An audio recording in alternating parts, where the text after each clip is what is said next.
Let's see how to install Google Play Store on your computer. Now go to Google Chrome.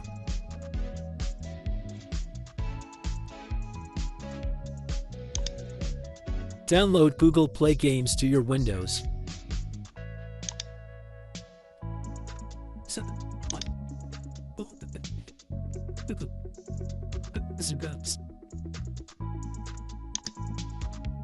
Now install Google Play Games.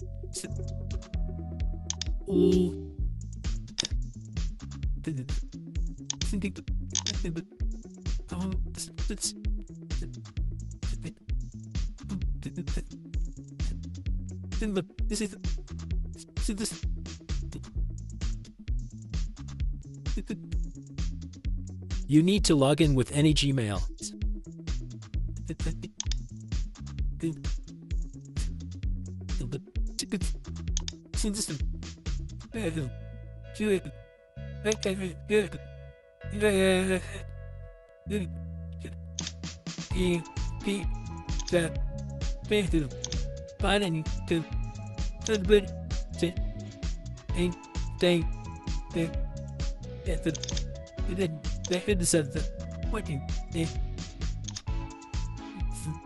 Now you can download any game or app from Google Play Store on your Windows.